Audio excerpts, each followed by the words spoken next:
يلا حيهم. عام 1994 تحديدا في مطار لاغوارديا في نيويورك في أمريكا، شاب عمره 24 سنة يطاردونه اثنين، يركض بالمطار ويقول أنا الأمير خالد بن آل سعود. الشرطة في المطار واللي كانوا مرتبكين ومو عارفين شو يسوون بعد ما سمعوا إن هذا سمو الأمير، على طول راحوا وألقوا القبض على الشخصين اللي يطاردونه. وبكل هدوء هذيل الشخصين طلعوا هوياتهم، واللي تثبت إن هم باونتي هانترز، يعني هذيل الشخصين مرخصين إنهم يروحون ويلقون القبض على أي حد عليه جنائية وتهرب منها، أو طلع من السجن بكفالة، أو ما حضر الجلسة. الشرطة وبعد ما شافوا هويات هذيل الاثنين أطلقوا سراحهم، وهذيل الاثنين خذوا سمو الأمير، أجروا سيارة وقطوه بالدبة وساقوا 24 ساعة من نيويورك لميامي. علشان نفهم تعالوا أقول لكم السالفة من الأول.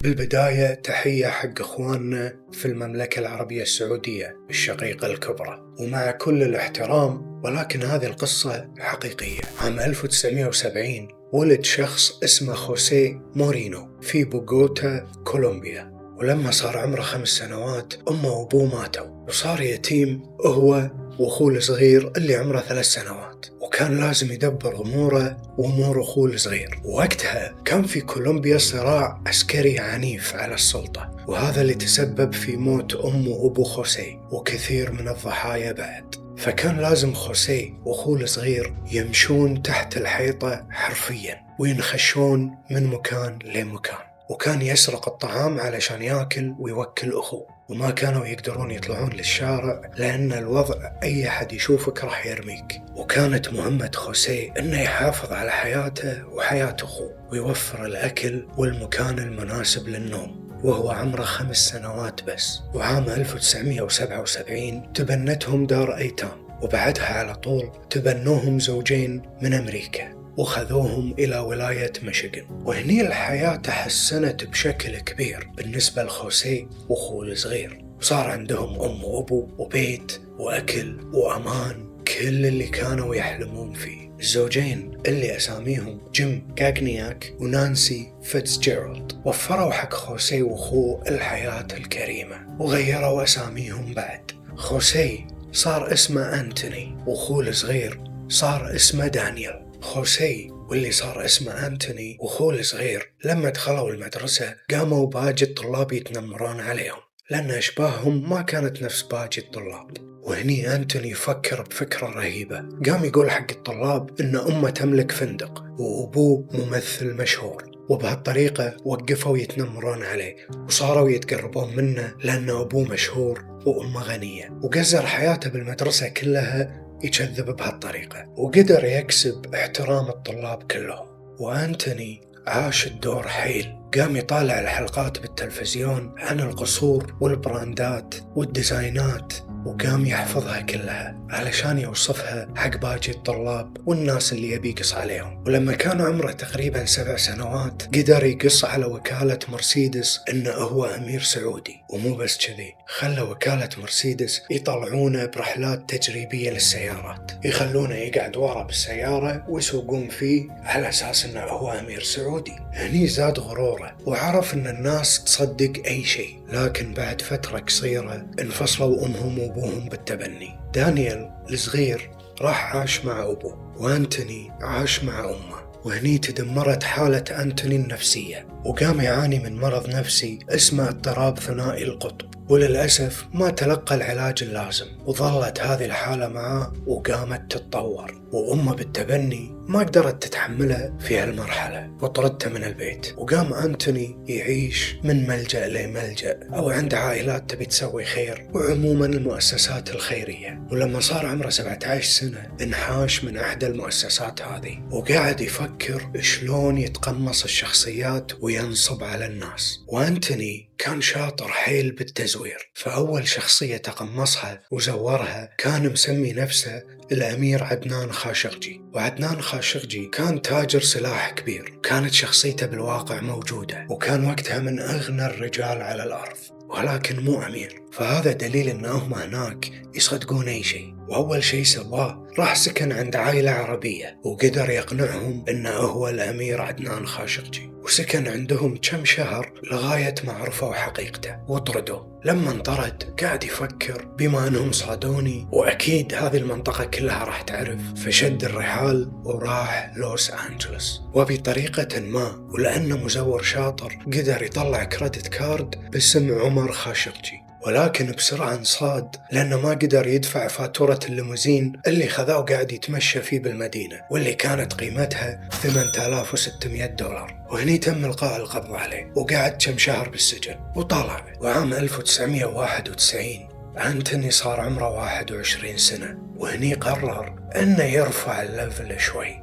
وصار اسمه الأمير خالد آل سعود، وزور كل الأوراق والهويات المطلوبة. أول شيء سواه طلب ليموزين وراح فندق بيفرلي ويلشير وقعد هناك 4 ليالي، وقام يتعامل مع شركة الليموزين ويطلعوا يتمشوا ويودونا أماكن. ومن ضمن رحلاته راح LV دخل عليهم وقال لهم أنا الأمير خالد أبي مجموعة الحقائب هذه وأبوي الملك راح يحاسبكم بعدين. والمشكلة أنهم صدقوه وعطوه كل اللي يبي، لكن لما صار وقت الحساب الأمير الصغير ما قدر يدفع وقبضوا عليه الشرطة وانسجن كم شهر. وهني كتبوا عنه جريدة لوس أنجلس تايمز وسموه أمير الاحتيال.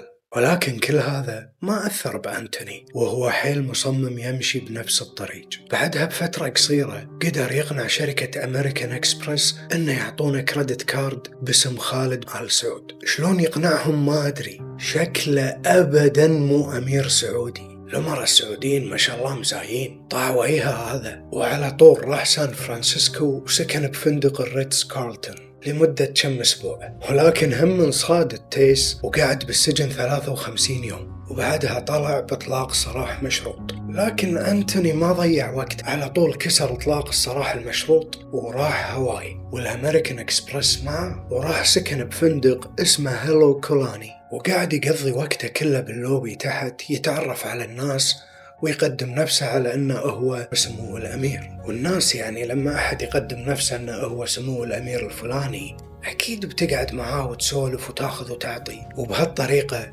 قدر ينصب على 2 بأنه يعطونه مبلغ $8500 مقابل أنه يعطيهم أسهم في شركة سعودية للبترول واللي بالأساس ما كانت موجودة. وقنع زوجين ثانيين أنه يدفعوا له فاتورة الفندق واللي كانت قيمتها $20,000، وبعدها اختفى. وفي شهر 7 من عام 1993 سمو الأمير أنتوني راح ديزني لاند في أورلاندو وسكن في فندق جراند فلوريديان داخل ديزني لاند. وصل حسابه $14,000، وهني طبعا ما قدر يسدد وتم إلقاء القبض عليه وقطوه بالسجن كم شهر، وطلع بإطلاق سراح مشروط مرة ثانية. وهني طبعا كسر إطلاق السراح واختفى للمرة المليون. بعد فترة قصيرة تم إلقاء القبض عليه في ولاية ميامي، لأن الحبيب قاعد في فندق جراند باي هوتيل في ميامي وصلت فاتورته $27,000، وطبعا ما قدر يسدد. وكان عليه بعد فاتورة ثانية بقيمة $51,000 من ساكس فيفث أفنيو. ولما دخل السجن قام يتصل بمحامين علشان يطلعونه بكفالة، والمصيبة إنه قدر يقنعهم إنه هو الأمير خالد، وقال لهم إن أبوي الملك راح يضبطكم بس طلعوني. وقدر يقنع واحد من المحامين اسمه أوسكار رودريغيز. هذا المحامي كان شاب وبداية مشواره، وشاف إن هذه فرصة عظيمة إنه يكون أحد موكلينه أمير سعودي. وهني المحامي دز له هذيل الاثنين الباونتي هانترز اللي تكلمنا عليهم بأول القصة، ودفعوا له $46,000 كفالة علشان يطلع. وطلع سموه الأمير، وهذيل الاثنين خذوه إلى المكتب وقعدوا هناك ساعات وساعات ينطرون الملك يدفع الفاتورة، ولكن ماكو ملك ولا اكو فاتورة. فاضطروا انهم ياخذونه مرة ثانية بالسيارة ويردونه السجن. وهم بالطريق أنتوني قدر يقنع هذيل الاثنين انهم يوقفون عند فرع تابع لشركة أمريكان إكسبرس نزل أنتوني ودخل المحل وهو يصارخ ويبكي بشكل هستيري، ويقول حق الموظفين في أمريكان إكسبرس إن أنا تعرضت للسرقة وكل كريدت كاردز ملوتي ومحفظتي وهوياتي انسرقت، والله يستر أبوي الملك شنو راح يسوي فيني. هني لما سمعوا هالكلام الموظفين على طول راحوا يهدونه ويحاولون يقدموا له كل المساعدة اللي يقدرون عليها علشان لا يزعل أبوه الملك. وبعد ما قدروا الموظفين يهدونه شوي قال لهم أنا أبي أطلب بدل فاقد عن الأمريكان إكسبرس مالتي اللي مباقت. وهني قالوا له الموظفين حاضر وتامر أمر، لكن بنسألك كم سؤال علشان نتأكد من هويتك. هني توهق البطل ولكن ما يأس، خذاله 2 موظفين على جنب ووعدهم انه راح يعطي كل واحد فيهم ساعة رولكس مقابل انه يعطونا الإجابات الصحيحة. والتيوس ال2 وافقوا وأعطوه الإجابات الصحيحة، وقدر أنتوني يطلع بدل فاقد للبطاقة الأصلية اللي هي بالأساس حق أحد الأمراء السعوديين، واللي كان الليمت مالها 200 مليون دولار. أنتوني التيس سواها وفعلا نجح هالمرة، وأنتوني ما صدق خبر وراح يسوي شوبينج ما بعد شوبينج. ولما خلص الشوبينج وشرى الأولي والتالي حجز طيارة كاملة حقه بروحه هو والأشياء اللي اشتراها، وسافر إلى ولاية ميشيغان وراح تبرع حق جامعة في ولاية ميشيغان ب1.5 مليون دولار لسبب ما حد يعرفه، ورجع مرة ثانية ولاية ميامي. والمصيبة بعد انه قدر يقنع ال2 اللي كانوا يطاردونه وبيودونه السجن انهم يصيروا له بودي جاردز، لان بعد ما شافوا هالصرف هذا كله تأكدوا انه هو سمو الامير، وصاروا يرافقونه برحلته العجيبة لغاية ما هال2 وصل لهم اتصال من شركة أمريكان إكسبرس وتحديدا قسم النصب والاحتيال، وقالوا لهم إن هذا اللي معاكم مو الأمير الحقيقي، ألقوا القبض عليه. وهذا صار في مطار لاغوارديا في نيويورك اللي تكلمنا عنه بأول القصة. ولما كانوا يطاردون هذيل ال2 يبون يلقون القبض عليه وهو يركض بالمطار ويصارخ أنا الأمير الفلاني، وقطوه بالدبة وسافروا بالسيارة 24 ساعة لولاية ميامي، وقطوه بالسجن لمدة 616 يوم تحديدا. ولكن ما في شيء راح يوقف أنتوني حتى وهو بالسجن. عام 1994 أنتوني قدر يتواصل مع دانيال أخوه الصغير من السجن، وبعد ما تواصل ويا أخوه وتطمن عليه قام أنتوني يسوي اتصالاته من السجن. ما زال متقمص شخصية الأمير خالد، قام يتواصل مع بعض الجامعات وأنه يبي يتبرع لهم، ولكن بالمقابل يبيهم يرسلوا له حسبة الضرائب لأنه هو مو المفروض يدفع ضرائب.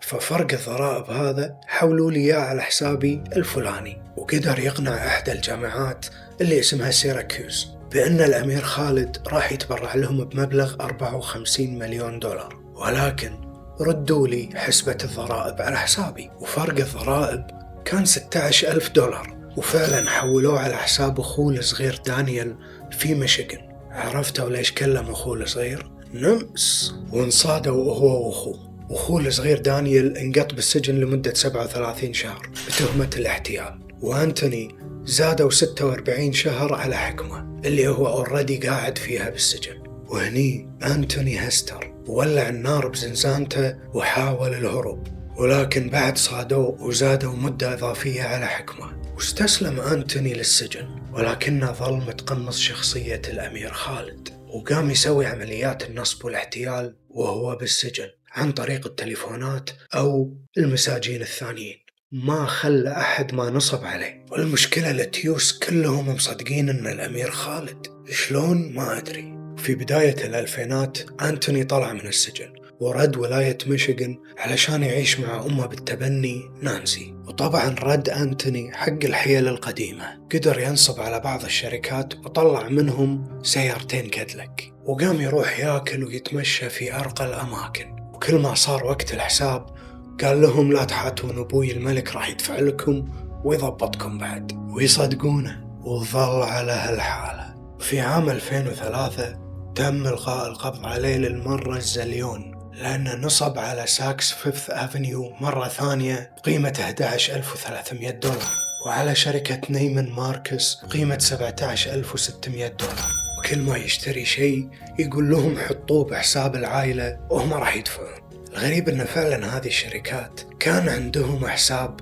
لبعض الأمراء السعوديين ومشت حيلته عليهم، لغاية ما بعض الأمراء بلغوا الشركات أن ترى خالد هذا مو تبعنا، وهني تم إلغاء القبض عليه. وفي غرفة التحقيق أنتوني ما زال مصمم أنه هو الأمير خالد، قاعد يقنع المحققين وهو قاعد بكل ثقة. Anthony Gignac is not my name.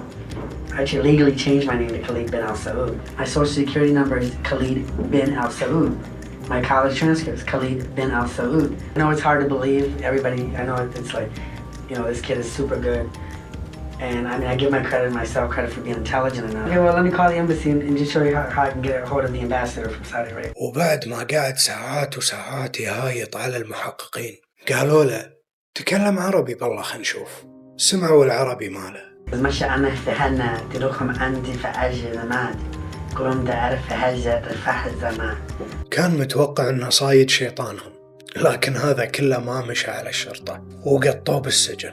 لكن هذا التيس ما راح يتوب، ظل لمدة 10 سنوات يدخل ويطلع من السجن، كل شوي يسوي له نصبايا وينصاد وينسجن ويطلع ويسوي له نصبايا ثانية وهكذا. في عام 2015 مدير كبير في إحدى الشركات البريطانية واسمه كارل ماردن ويليامسون كان عنده اجتماع مع أمير سعودي. المدير الكبير كارل كان إنسان مثقف جدا ومهذب جدا وموهوب في اختلاق الأكاذيب واقتناص الفرص. كان عنده علاقات مع ناس مهمة حيل، وكان يحب يوسع هذه العلاقات، فكان متحمس حيل أنه يقابل سمو الأمير.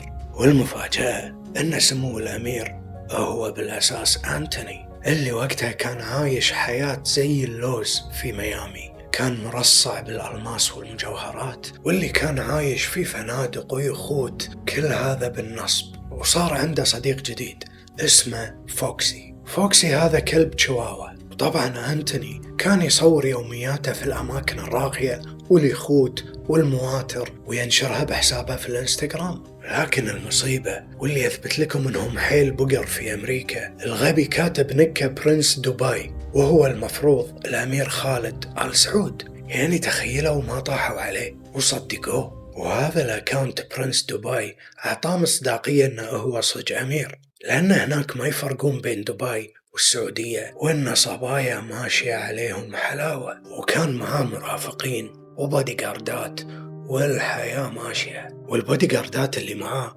مطلع لهم هويات دبلوماسية مزورة علشان يحبك الموضوع، وكان مأجر دور كامل في فيشر آيلاند، أرقى مكان في ميامي، لدرجة أن توم كروز وأوبرا وينفري كانوا جيرانه. لهالدرجة المكان راقي وكشخة. لكن أنتوني أو الأمير خالد كان يقنع كل الناس بأنه يملك هذا المبنى كله، مو بس دور واحد فيه، علشان يصدقون أنه هو سمو الأمير وجهه. ولما صار الاجتماع مع كارل، هني كشف أن سمو الأمير هذا مزيف، لأن كارل كان ذكي جدا، مو نفس باقي البقر اللي ماشي عليهم القصة. ولكن كارل كان بعد نصاب، والنصاب مع النصاب يسوون فريق. بعلاقات كارل وشخصية أنتوني كسمو الأمير قدروا يحبكونها صح، وقدروا يقنعون الناس أن فترتها شركة أرامكو السعودية للبترول كانت راح تطرح اسمها بالسوق، وكانت الإشاعات مالية الدنيا بين الناس الأغنياء، والكل يبي حصة من هذه الشركة، لأن كانت ميزانيتها تتعدى $1,000,000,000. وأول شيء سووه أن كارل فتح شركة وهمية للتجارة العالمية، واشتغل على علاقاته مع الأمير خالد المزيف أنهم يقنعون الناس بأن سمو الأمير خالد يقدر يعطيكم عرض العائلة والأصدقاء اللي هو خصم خاص. ومو بس كذي، قدر يقنعهم أنه يقدر يحجز لهم بعض الأسهم قبل لا تنطرح بالسوق. والناس صدقوه، والناس هذيلا قاموا يغرقون سمو الأمير بالهدايا. وهذه طريقة الأمريكان في التجارة، إنهم يهدون بعض هدايا ثمينة جدا. فقاموا يرسلون حق الأمير خالد المزيف ساعات رولكس وأساور الماصات وغيره وغيره. من الأشياء الثمينة. وكارل الثعلب وأنتوني النمس قدروا ينصبون على 26 مستثمر ويأخذون منهم 8 مليون دولار. ومو بس كذي، قدروا يقنعون بعض الناس العاديين أنهم يستثمرون في شركات البترول الوهمية. والناس الفقارة هذه معظمهم فلس وصاروا هوملس، ما قدروا يسددون الديون اللي عليهم. والنمس والثعلب عايشين أحلى حياة، وصور وانشر بالسوشيال ميديا عشان الناس تصدق أن هذا فعلا سمو الأمير. وهاتك يا هياط، ومشوا بهذه النصبايا لمدة طويلة حيل. وكارل الثعلب شرى لوحات دبلوماسية من ايباي حق أنتوني النمس علشان يحطها على مواتره وصج يبين أنه هو أمير ودبلوماسي. وكان أنتوني يطلع المستثمرين وياه باليخت، يركبهم الفراري مالته، يوديهم يتعشون في أرقى وأغلى الأماكن، وينشر هذا كله بالسوشيال ميديا، ويطلع المستثمرين معاه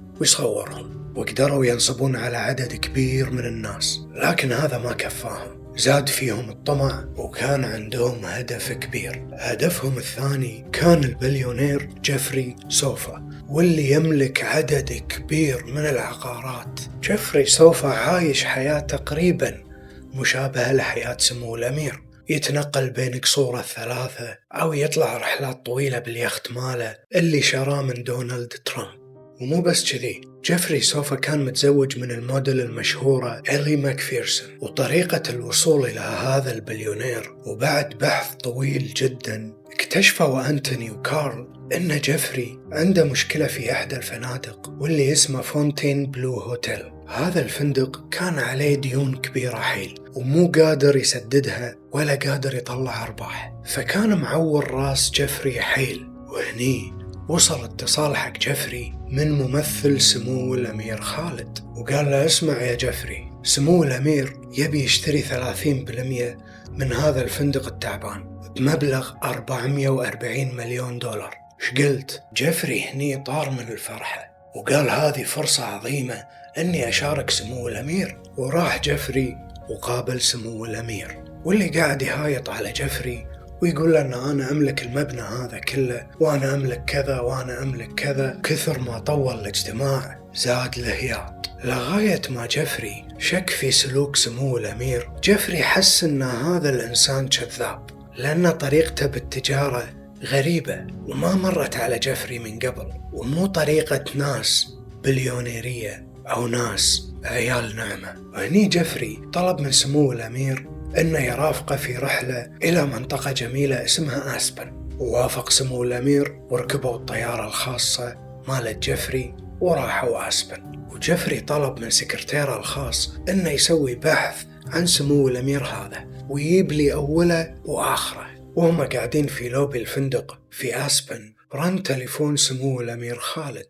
رد على التليفون، قالوا له إحنا إدارة المبنى اللي أنت مأجر فيه دور كامل، إحنا وصلنا كلام أنك قاعد تقول حق الناس أن المبنى هذا كله مالك، فإحنا نبي نفهم شنو الموضوع بالضبط. وبهاللحظة جيفري قاعد يطالع سمو الأمير، وهني فهم سمو الأمير أن جيفري اكشفه. سكر التليفون الأمير خالد وقاعد شوي خذاله نفس، بعدها سأله جيفري عن موضوع المبنى هذا وهل هو فعلا يملكه أو لا. وقف سمو الأمير خالد وقام يصارخ بأعلى صوته باللوبي، وقاعد يصارخ على جيفري أنت قاعد تهين عرضي وتطعن بشرفي، وأبوي الملك راح يزعل عليك حيل. وقال له يبا تدري شلون؟ ماني مستثمر بفندقك الخايس هذا. وبعدها قعد وقال إلا إذا قدمت لي هدية تعوضني عن هذه الإهانة. وبعدها وقف سمو الأمير كل شموخ ومشى. وثاني يوم الصبح وصلت هدايا من جيفري عبارة عن ساعات رولكس وألماسات وحتى أهداء سلسال من الألماس حق الكلب فوكسي. وقام أنتوني يصور هذه الأشياء وينشرها بالسوشيال ميديا علشان يبين حق جيفري أن ترى أنا رضيت. وبعدها جيفري طلب يلتقي بسمو الأمير، ولما التقوا جيفري قدم حق سمو الأمير المزيف 3 لوحات نادرة لا تقدر بثمن علشان يتأكد أنه هو رضى. وقدم له بعد سوار خاص مرصع بالألماس من كارتير بقيمة 50,000 دولار. والأمور كانت طيبة وجيفري حتى كانت زوجته معاه علشان يعمقون العلاقة أكثر مع سمو الأمير، وخلاص طاح الحطب وإحنا راح نسوي البزنس ولا تحاتون الأمور طيبة، والطرفين كانوا تمام. لغاية ما في نفس الاجتماع جيفري لاحظ أن سمو الأمير خالد قاعد ياكل كميات كبيرة من لحم الخنزير. سأل مرته، قال لها لحم الخنزير مو حرام في الدين الإسلامي؟ قالت له إيه نعم حرام، هذا شلون قاعد ياكل هالكميات هذه كلها؟ ورجعوا البيت جيفري مع زوجته والحيرة ذابحتهم. ثاني يوم الصبح جيفري وكل محقق خاص يبحث في ماضي سمو الأمير هذا من الألف للياء، وفعلا قدر هذا المحقق الخاص أنه يقدم حق جيفري تاريخ سمو الأمير المزيف لمدة 30 سنة. طلع كل خياسة فصخة حرفيا، وهني انكشف سمو الأمير المزيف. راح جيفري وقدم الأوراق والمستندات اللي طلعها المحقق الخاص إلى ال FBI وإلى هيئة ثانية اسمها Diplomat Security Service. وبهالوقت كارل مع أنتوني كانوا يفترون من دبي للندن لهونغ كونغ علشان يدورون على مستثمرين أكثر وأكثر وينصبون على الناس أكثر وأكثر. ولما خلصوا رحلتهم رجع أنتوني أمريكا عن طريق مطار JFK، وأول ما وصل كانوا ال FBI ناطرينه والقوا القبض عليه بالمطار. وهني مرة ثانية قام يسوي الدراما مالته ويصارخ ويقول أنا الأمير الفلاني ولد الملك. قالوا له حجي خلاص انكشفت لا تقعد تكذب. وبعد ما حاول وشاف ما في فايدة قال لهم يبا اسمعوا، أنا أقدم لكم معلومات قيمة حيل تخص الأمن القومي، ايش رايكم بس تخففون علي الحكم؟ ال FBI قالوا له تم. قام الحبيب وسلم لهم كارل على طبق من ذهب، على طول غدر بصاحبه. ثاني يوم ال FBI اقتحموا بيت كارل وقعدوا يحققون معاه تقريبا لمدة 6 ساعات. ما قدروا يثبتون شيء فعلي، ولكن أطلقوا صراحة وظلوا يبحثون بالموضوع. وبعد كم يوم كارل حاول الانتحار، بعدها بيومين مات بالمستشفى. وأخيرا تم الحكم على أنتوني غيغنياك الأمير المزيف 18 سنة سجن. وهني وقف بالمحكمة وقال لهم صحيح أنا غلطان وكل الخطأ علي أنا بروحي. وليومنا هذا أنتوني مسجون في السجن الفدرالي في ميامي. وهني أقول لكم بس والله وشكرا على وقتكم الثمين. إذا عجبتكم الحلقة لا تنسون اللايك واشتركوا بالقناة، وأنا أخوكم بمساعد في أمان الله.